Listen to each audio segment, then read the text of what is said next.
घर घर में खुशहाली लाएंगे, अपने प्यारे भारत को मिलकर स्वर्ग बनाएंगे। हीरे के जैसा देश है अपना, इसे तराशेंगे, MEP के डायमंड को यारो जीत दिलाएंगे। गुड इवनिंग, नमस्कार, अस्सलाम वालेकुम। आज हम ऑल इंडिया महिला एम्पावरमेंट पार्टी की सुप्रीमो से हम बातचीत कर रहे हैं और उनसे कुछ तीखे सवाल पूछेंगे। हम देखते हैं उनके पास इस चीज़ का क्या जवाब है। नाजरीन, हम आपको बता दें कि ये हैदराबाद कॉन्स्टिट्यूंसी चार मीनार से इलेक्शन कंटेस्ट करने का इन्होंने डिक्लेरेशन दिया है। अभी नॉमिनेशन फॉर्म दर्ज नहीं किया है, कमों कोई एक दो रोज़ में ये कर लेंगी। उसके बाद हम फिर आपके सामने आएंगे। बर वक्त हम इनसे कुछ तीखे सवाल पूछेंगे जो हम आपसे पहले ही माफ़ी चाहते हैं कि अगर आपको, लेकिन पॉलिटिक्स में अगर आप आएंगी तो इस तरह के सवाल जो है हम पूछेंगे, क्योंकि हम अपना एक बहुत कीमती वोट आपको देने जा रहे हैं।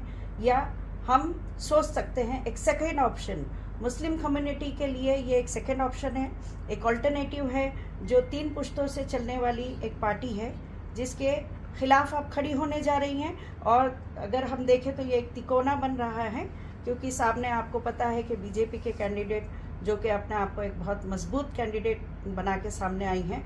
तो आप देखेंगे नाजरीन, ये शायद पहली बार होगा हिंदुस्तान में और ख़ास तौर पर हैदराबाद, तेलंगाना जैसे स्टेट में, जहाँ पर आज तक बीजेपी का इतना पैर जमा नहीं है। यहाँ पर सिर्फ बोलबाला है। तो 7 कॉन्स्टिट्यूंसी या 8 कॉन्स्टिट्यूंसी पे मुस्लिम MLA ही हैं और वो जो है अपने एक तरह से पूरे हिंदुस्तान में मुसलमानों की और कोई नुमाइंदगी नहीं है सिवाय MIM के। तो अब हम देखेंगे कि ये 2 मुसलमान हैं और एक बीजेपी है। और क्योंकि आज की हिंदुस्तान की सियासत पूरी की पूरी एक कम्युनल किस्म की हो गई है, उसमें ये एक सेक्युलरिज्म बोल के सामने आई हैं। तो इनसे हम कुछ सवाल करेंगे, देखें ये इसका क्या जवाब देती हैं, ताकि हम अपना कीमती वोट डिसाइड करें कि हम किसको दें। क्योंकि एक शैम्पू की बोतल लेने में भी हम बहुत ज़्यादा सर्वे करते हैं, कौन सी कंपनी अच्छी है, क्या रेट दे रही है। तो अब हम देखते हैं कि हमारा कीमती वोट जो आगे की 5 साल जो हुकूमत चलेगी तो उसमें हम किस तरह अपना वोट कास्ट करें। और इनसे कुछ चीज़ें पूछते हैं, आगे फैसला आपके हाथ है नाज़रीन। डॉक्टर नोहेरा शेख साहिबा, खैर मकदम है आपका, और हम आपसे कुछ सवाल करना चाहते हैं। कई दिनों से कोशिश हो रही थी कि आपसे मुलाकात हो, लेकिन आपके पास क्योंकि मसरूफियत रहती है, आज संडे है, आज आपने हमारे लिए थोड़ा टाइम निकाला है, जज़ाकल्लाह। आप मुझे ये बताइए, सबसे पहला सवाल, जो पिछली हुकूमत चली गई जी, हमने ये सुना है कि KCR साहब की, हालांकि उन्होंने जो कुछ किया बहुत अच्छा किया, तेलंगाना जानता है पूरा, फिर उनकी हुकूमत जाने की वजह कहीं ना कहीं आपको माना जाता है, आपको कहा जाता है। तो आप बताइए कि क्या ये बात सच है? सच्चे और झूठ की बात नहीं है। हुकूमत जाना जो है, आना वो एक नॉर्मल सी बात है। मगर KCR साहब का भी क्या है कि वो कॉन्फिडेंस हो गया था कि मुझे यहाँ से अब कोई भी हटा नहीं सकते, मैं ही तेलंगाना का बड़ा हूँ और तेलंगाना और आंध्रा के डिबेट करने में मेरा जीत रही। और उस वजह से उन्होंने जो कांग्रेस गवर्नमेंट को जो वादा किया था वो तक भी तोड़कर जो है बिपर गए थे। मगर उसके बाद उनका जो एक वोर कॉन्फिडेंस था कि तेलंगाना में मैं ही रहूँगा, तेलंगाना में मैं ही रहूँगा।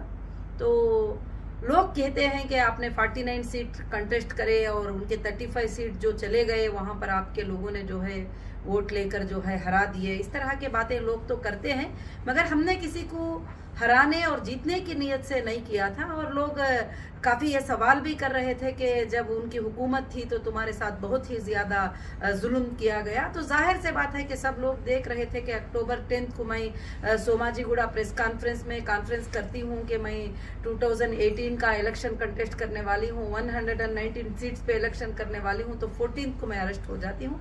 तो इसमें KCR साहब का भी हाथ था और MIM के असदुद्दीन साहब का भी हाथ था। दोनों मिलकर मीटिंग करके मुझे अरेस्ट कर दिए थे। मगर अल्लाह का बहुत बड़ा एहसान है कि मैं बहुत अच्छे तरीके से जीत कर हाई कोर्ट और सुप्रीम कोर्ट से इस बार के इलेक्शन में जो है मैं सामने हूँ। और ख़ासकर से मैं हैदराबाद इलेक्शन कंटेस्ट करना चाह रही हूँ और काफ़ी मुकामात पे इंडिया के अलग अलग जगह पर हमारे कैंडिडेट जो है खड़े हो रहे हैं। और ये हमारी शुरुआत है, मुझे नहीं मालूम कि हम कब जीतेंगे, कितना जीतेंगे, मगर अगर पब्लिक मौका देगी तो ज़रूर हम उनके अच्छे खिदमत करने की कोशिश ज़रूर करेंगे। शेख साहिबा ये बताइए कि हमारे नाजरीन क्या फिर ये समझे, क्योंकि आपके बहुत सारे हमने वीडियोस जो है वो फॉलो किए हैं और ख़ुसूसन ये जब आप इलेक्शन का डिक्लेयर की हैं तो हमारी और हमारे नाजरीन की बहुत पैनी नज़र आपके ऊपर है। तो ये बताइए कि क्या हम ये समझे, हमारे नाजरीन ये समझे कि आप अपने कोई पर्सनल वजूहात की वजह से इस इलेक्शन में उतरना चाह रही हैं, तो इससे आवाम को क्या फ़र्क पड़ेगा? आवाम के लिए आप क्या लाई हैं इसमें, क्या आप उसके लिए क्यों उतरना चाहती हैं? जैसे आपने कहा जस्टिस फॉर ह्यूमैनिटी, तो इसमें पूरे ह्यूमैनिटी के लिए आप क्यों उतरना चाह रही हैं? क्या है आपका कॉन्सेप्ट? हाँ, आपने बहुत अच्छा सवाल किया कि इंसान को जब पर्सनल तकलीफ पहुंचती है वो अपने जस्टिस को लेने की कोशिश करता है, तो उसमें मैं भी एक हूँ, एक मजलूम हूँ मैं, जो हैदराबाद से सताई गई हूँ और ख़ास कर से MIM के MP असदुद्दीन ओवैसी साहब से सताई गई हूँ। मैं नहीं सताई गई हूँ, मेरे साथ खड़े होने वाले लाखों मुसलमान सताए गए हैं। मेरे साथ मुझे प्यार करने वाले, मोहब्बत करने वाले लाखों मुसलमानों के आंखों में आंसू आए हुए हैं। कोर्ट्स के सामने, जेल के सामने, हर जगह पर हमारे लोगों ने बहुत ज़्यादा तकलीफ। तो इसमें MIM का हाथ था, ये हर इंसान को मालूम है। जो इसमें जितने भी FIR हुए वो MIM के लोगों ने किया था, और जितने भी यूट्यूब में बैठकर गलत गलत बातों से बदनाम किए वो MIM के लीडर थे। तो कहीं ना कहीं मैं एक जगह पर जो है अपनी इंसाफ के लिए भी लड़ रही हूँ। जब मुझे पता भी चला कि मेरे साथ जब इतनी बड़ी नाइंसाफ़ी होती है तो लोगों के साथ कैसी नाइंसाफ़ी होती होगी, तो मैं सबके लिए इंसाफ के लिए पहले से लड़ने वाली, इस बात को सोचकर मैंने इंसाफ के लिए लड़ी हूँ। मैं आज ही इंसाफ के लिए नहीं, बल्कि जब ये मेरे ऊपर जुल्म करे, मेरे ऊपर झूठा FIR करे, मेरे ऊपर इल्ज़ाम लगाए तरह तरह के, और पार्लियामेंट में खड़ के गलत गलत बातें बोलने लगे, तो मैंने इनके ऊपर 100 करोड़ का मानहानि केस जो है डिस्ट्रिक्ट सिविल कोर्ट में मैंने डाला, और वहां पर पिटीशन अलाउ हुआ। तो फिर जो है मैं वो केस जीत भी गई और 100 करोड़ का केस भी जीत गई, और कि कोर्ट भी मान गई कि बेशक जो है इसकी बर्बादी में, इन लोगों के सताने में, इन लोगों को मुश्किल पहुंचाने में जरूर MIM का हाथ है और MIM के नेताओं का हाथ है। तो लाजिम से बात है कि मैं मेरी इंसाफ भी लेने की कोशिश करूंगी। मेरे साथ जितने लोगों को नाइंसाफी हुई है मैं उनको इंसाफ भी दिलाने की कोशिश करूंगी, और मैं हक के लिए फाइट करने वाली हूं कि मैं जरूर इस पर फाइट करने की कोशिश करूंगी। आपका सवाल मुनासिब था। तो हम ये समझे कि आप जो है नाजरीन के थोड़े वजाहत के लिए कि आप ये कहना चाह रही हैं कि जो आपके जैसे पावरफुल लेडी के साथ अगर एक इस तरह से नाइंसाफ़ी हो सकती है जिसमें पूरे एजेंसीज को इन्वॉल्व किया जा सकता है, तो एक आम आदमी के साथ कितनी तकलीफ होती होगी, ये आपका नज़रिया है या फिर कुछ और इसके पीछे आपका कोई एजेंडा? नहीं, मेरा नज़रिया ये भी है कि जो एक औरत जिन पर ना कभी बुरा बोलती थी, ना कभी गलत बोलती थी, ना कभी मुलाकात की थी, ना कभी कोई इलेक्शन कंटेस्ट की थी, ना कभी वोट मांगने गई थी, ना उनकी सल्तनत में कभी कदम डाली थी, कुछ भी नहीं। कुछ भी ना होने के बावजूद भी इतना बड़ा जुल्म मेरे साथ किया गया।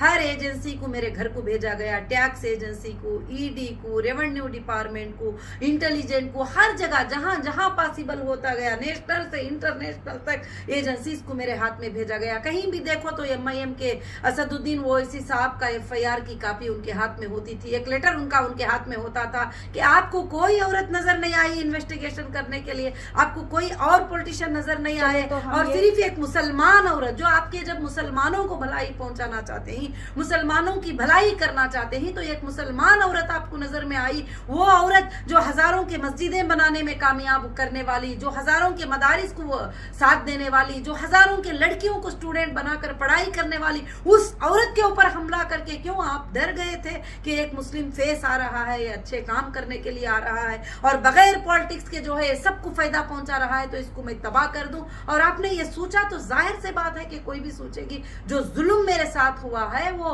आज तक भी जो बैठी हूं, ये अल्लाह की बहुत बड़ी ताकत मेरे साथ है, नहीं तो दूसरी औरत होती तो यह जुल्म को कभी भी सामने नहीं बैठती। आपको और भी बताऊं, मेरे कई प्रॉपर्टियों पर MIM के लीडरों ने कब्जा करवाया है, बंगलों के ऊपर कब्जा करवाया है। गवर्नमेंट ऑफिसर्स ऑफिशियल जो ख्वाजा मुहिद्दीन करके जुबली हिल के एक घर के ऊपर वो जाता है, वो घर देखता है, घर बहुत अच्छा लग रहा है तो उस पर कब्जा करके बैठता है, झूठा आर्बिट्रेटर लाता है, मैं अंदर होती हूँ, ईडी के अटैचमेंट में होने के बाद रजिस्टर करता है। ये सब किसका सपोर्ट है?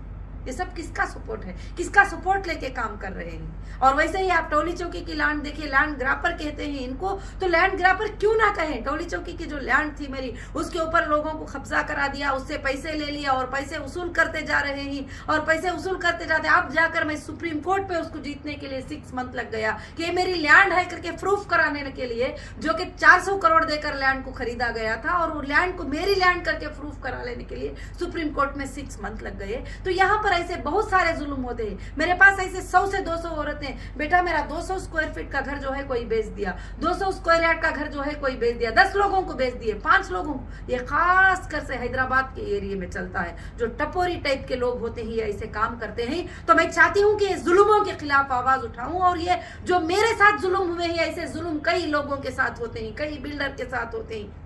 मेरे पास एक भाई आए थे, बैठे थे और एक बोर्ड लगाए थे उनकी लैंड को सेल करने का, और वो बोर्ड लगाने के बाद जो है वो कहते हैं कि उनको जो है MIM के लीडर से फोन गया कि ये लैंड जो है तुम सेल करना चाहोगे? वो बोले नहीं नहीं, इतने प्राइस की मेरी लैंड है, तो सेल करना है, इतने प्राइस में सेल कर दे, अगर सेल ना करे तो ब्लैक बोर्ड लग जाएगा तेरी लैंड में 3 दिन में। तो बोलते हैं 10 साल से फेस कर रहा हूँ कोर्ट में। यानी आपका ये एलिगेशन है, मैं हम अपने नाजरीन को बता दें कि आपने उनके ऊपर कितने एलिगेशन लगाए हैं इस वक्त। जी, पावर का मिसयूज, जी, लैंड ग्रैबिंग, जी, राउडीज्म।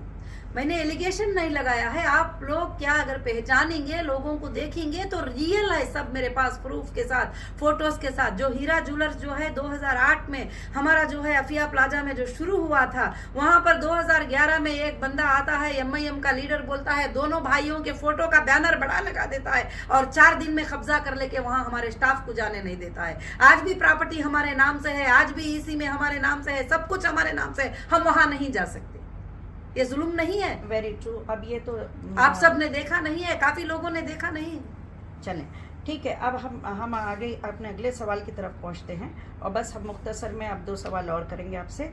एक ये कि आपको ये क्यों लगता है कि वो मुस्लिम कम्युनिटी जिसके जहन में हमेशा से ये है, उनकी समझ है कि औरत और सियासत ये 2 मुख्तलिफ चीज़ें हैं, वो कम्युनिटी और बाकी दूसरे हमारे हमवतन भाई जितने भी हैं, वो कम्युनिटी सिर्फ एक जस्टिस फॉर ह्यूमैनिटी यानी इंसाफ की आवाज़ उठाने पे आपको एक सेकंड ऑप्शन क्यों समझेगी, क्यों आपको वोट कास्ट करेगी? इंशाअल्लाह मुझे लगता है कि हमारी कम्युनिटी मुझे समझेगी, और कहीं ना कहीं वो समझते हैं कि औरत सियासत नहीं कर सकती, औरत सियासत में नहीं आ सकती, मगर ऐसा कुछ नहीं है। अल्लाह ताला दोनों को कुरान मजीद में बराबर का जो है पार्ट बनाया है, बराबर घर चलाने में, सियासत चलाने में, दुनिया चलाने में सबको बराबर का पार्ट दिया है। और खासकर से MIM के लोगों ने इस फेस को बता दिया है कि देखिए MIM की जितने खानदान भी लड़ाई किए हैं, MLA बने हैं, MP बने, कभी उनके घर के किसी भी औरत को ना एक कॉर्पोरेटर होने के लिए का हक दिया, ना स्टेज पे आके बात करने का हक दिया, ना बताने का हक दिया। तो ये लोगों को बताते हैं कि औरत जो है कुछ भी नहीं कर सकती। इसीलिए पार्लियामेंट में रिजर्वेशन बिल को भी जो है इन्होंने ऑब्जेक्शन लिया कि नहीं, ये पास नहीं होना चाहिए, क्योंकि औरतों को ये जरूरत नहीं है। तो ये कहीं ना कहीं ये इनकी सोच है। मगर कई उलमा ने मुझे फोन करके हिम्मत अफजाई दिए और बोले बेटी अगर तुम खड़ी होती हो तो हम सब तुम्हारे साथ हैं, इन जुल्मों को जरूर हटाओ, इन लैंड ग्रापरों को तुम जरूर हटाओ और इनके ऊपर फाइट करो और उनको इंसाफ के लिए आ जाओ, जो रियलिटी है उसको बाहर लेके आओ। बहुत सारे लोगों का ये रिक्वेस्ट है। चलिए, तब आप जो है ये इलेक्शन कंटेस्ट कर रही हैं, उस पर आपका एजेंडा जो है, खास तौर से आपने कहा कि इंफ्रास्ट्रक्चर डेवलपमेंट नहीं है और हमारे फ्यूचर जनरेशन की ग्रूमिंग के लिए कोई काम वो नहीं कर रहे हैं, उनको जो है आगे बढ़ाने के लिए, उनको एजुकेट करने के लिए कोई काम नहीं कर रहे हैं। ठीक है, हालांकि दूसरी तरफ से ये बात है कि उनके काफ़ी सारे स्कूल्स है, ये है।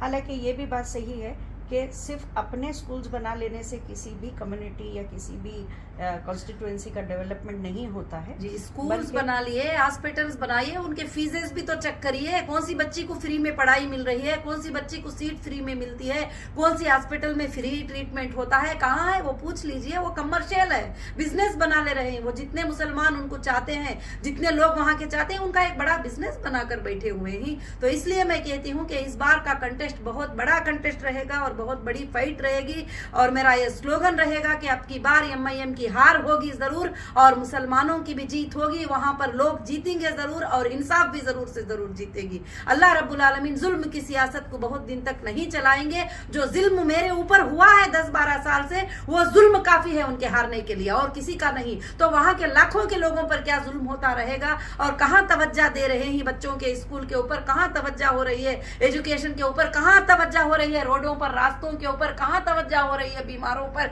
किसी पर कोई तवज्जो नहीं। आप देख रहे थे ना कि साहब जो है जा रहे थे, एक औरत आके बोल रही है कि साहब तुमने पिछले बार इलेक्शन में बोले थे यहाँ पर पानी का पाइप लगाएंगे, फिर भी इलेक्शन आ गया पानी का, तो हाँ हम अगले इलेक्शन में देखेंगे बोलकर भाग रहे थे। तो इस तरह के लोग होते हैं। तो मैं चाहती हूँ कि लोगों को जो है सियासत में आने का फायदा पहुंचाए। तो मेरी ये कोशिश है, मेरी ये सच्ची आवाज है, ये आवाज आती ही रहेगी इंशाअल्लाह। लोग कुछ भी कहे, लोग समझे अब नहीं तो कुछ दिनों के बाद समझे, जरूर ये सच्ची आवाज चलती रहेगी। मैडम, पूरी दुनिया आज हिंदुस्तान की राजनीति बहुत कुछ जो है सिर्फ मजहब के ऊपर राजनीति हो रही है। इस राजनीति में आप क्या ऐसा लाना चाहती हैं कि जिससे सिर्फ मुसलमान ही नहीं बल्कि हमारे दूसरे दीगर मज़ाहब के लोग भी आपको वोट दें? उसके लिए आपका क्या प्लान है? क्या आप खुद भी ये चाहती है कि मजहब की राजनीति करें? नहीं, ये क्योंकि हम आपको देखते हैं कि आप जो है हमारी पार्टी की बुनियाद है MEP जस्टिस फॉर ह्यूमैनिटी। हमारी पार्टी हर इंसान को इंसाफ दिलाएगी। मजहब की बात हमारे घरों में होती है। जब इंडियन कॉन्स्टिट्यूशन की बात आती है तो वहाँ मजहब कॉन्स्टिट्यूशन होता है और पूरे देश के हिंदू और मुसलमान को इंसाफ होगी। इसीलिए हमारे पार्टी में टिकट मुस्लिम को भी है और हिंदू को भी है और क्रिश्चियन को भी है। हाँ, कम्युनिटी जहाँ पर जैसी कम्युनिटी होती है उस कम्युनिटी का रिस्पेक्ट करना हमारे ऊपर जो है लाजिम होता है। मगर मैं एक मुसलमान हूँ, मैं इस्लाम को फॉलो करती हूँ पूरी के पूरी, मगर मैं सारे देश के लोगों से मोहब्बत करती हूँ और सारे देश के लोगों के इंसाफ के लिए लड़ना चाहूंगी और जहां ना इंसाफी होगी वहां पर खड़ी होना चाहूंगी। ठीक है, हम आपके साथ, हमारी बहुत सारी शुभकामनाएं हैं, बहुत सारी हमारी अच्छी ये है कि चलें नाजरीन के सामने एक दूसरा ऑप्शन भी आए ताकि ये सेक्युलर है, हमारे मुल्क में डेमोक्रेसी है और हमारे लोग जो है अच्छी तरह सोच समझ के आपको जो है वोट दें। जबकि आप इस स्लोगन के साथ आई हैं कि अब की बार ओवैसी की हार, MIM की हार, अब की बार MIM की हार और नौहरा शेख के गले में हार। देखें ये कब तक के आपकी ये बात जो है लोगों तक पहुंचती है और लोग अपना क्या फ़ैसला करते हैं। नाजरीन, इसका फ़ैसला तो आप ही को करना है कि आप अपना ये कीमती वोट किसको देते हैं, किस तरह देते हैं। चाहे आप सालों साल यानी 70-75 साल पुरानी पार्टी को दें या कोई नई आई हुई पार्टी को दें, क्योंकि हकीकत यह है कि हुकूमत जो है वो चाहे आप अल्लाह कहें, चाहे आप जो है भगवान कहे, जो भी कहे, बहरहाल चलाने वाला एक है। वो हुकूमत अपनी उसी को देता है जिसके हाथ में वो अपने बंदों को सेफ पाता है या उनको आजमाता है। तो हम देखेंगे कि इस बार अल्लाह ताला का क्या फ़ैसला होता है। इसके साथ ही हम आपसे विदा लेते हैं। थैंक यू, जय हिंद।